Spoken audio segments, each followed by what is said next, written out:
On this short video, I want to discuss an interesting Agada, Talmudic Agada, about Pinchas. Since this week we read about Pinchas and how he was a Yannai, a person jealous for divine honor and glory. And the truth of the matter is that for most people, this is not how we're supposed to behave in normal circumstances. Whatever Pinchas did in his case worked. But a lot of people who call themselves Kanaim are actually far from it, and maybe, in fact, not doing the right thing.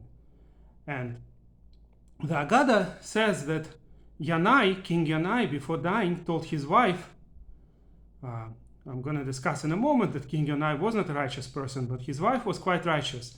And according to Chazal, she was actually a sister of the great sage of the generation, Shimon ben Shattach. So his wife, Shlamit Alexandra,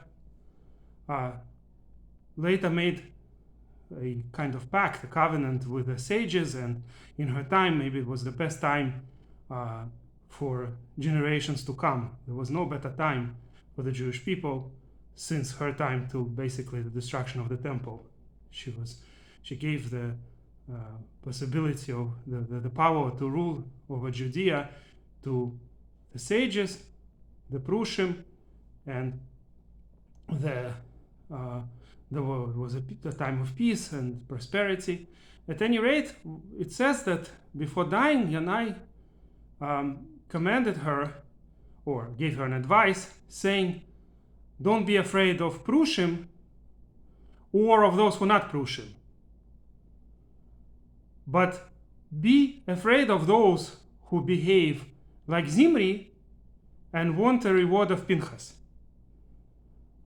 So before I go on and try to explain the Agada, let me say a few words about this king. King Yannai was a terrible person.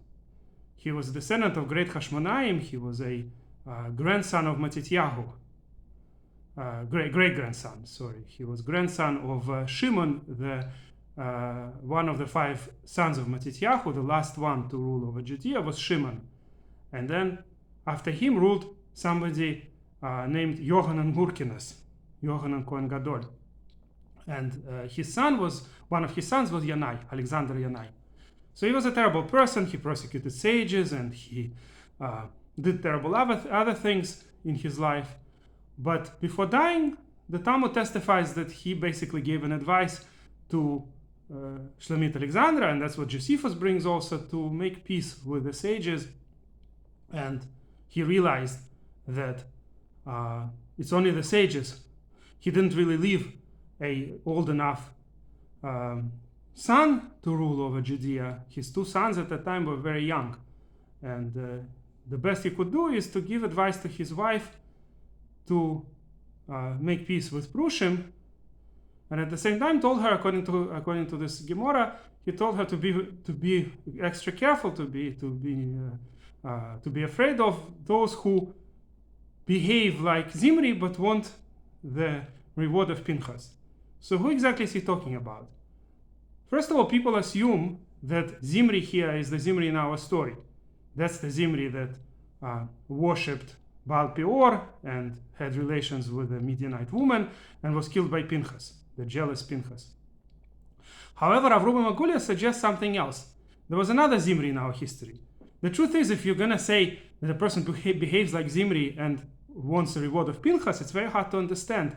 What does Zimri have to do with Pinchas? Zimri was a very wicked person. He never really wanted the reward of Pinchas. You have to find somebody who is a hypocrite. That's what Yannai is hinting to. Be afraid of those who are not true Prushim, who behave like hypocrites. They make themselves look like they're jealous for divine honor, like Pinchas, but the truth of the matter is they're Zimri. So who is the Zimri? There was another Zimri. There was a king in the times of the first temple who ruled in the north kingdom only for 7 days. After this, he either burned himself in the palace, seeing that he's going to be captured by enemies, or maybe he was burned by the enemies, but his rulership was the shortest. This was a time period when various dynasties used to kill each other, and in the north, in the kingdom of Israel, there were 2 kingdoms. The kingdom of Yehuda, which was relatively speaking stable, and the kingdom of Israel, where the dynasties kept switching. So Yeravam, the first king, after his son started ruling, soon afterwards he was killed. And then there was the dynasty of Baasha from Yisachar, and when his son became the king, he was killed by the Zimri. So Rav Ru Magurus claims that that's the Zimri Chazal meant, meaning it's the Zimri that seemingly killed the wicked king who promoted Yeravam's golden calves and basically something that's Avodah Zarah, a type of idolatry or something close to idolatry. So he was a very sinful king, so Zimri killed him. But the truth of the matter, Zimri wasn't any better. He was planning to do exactly the same thing. It wasn't the golden calves that caused him to kill the son of Baasha. So that's the hypocrite Zimri that Chazal meant. That there are plenty of these Zimri said Chazal, or said in the name of Yannai, King Yannai. There are all these people who claim that they're doing things out of jealousy for divine honor, but the truth of the matter is they have their own reasons to do things. They're not true zealots. And that's the people who have to be extra careful about, he told his wife. And if you like this video, please press like and please subscribe to our channel.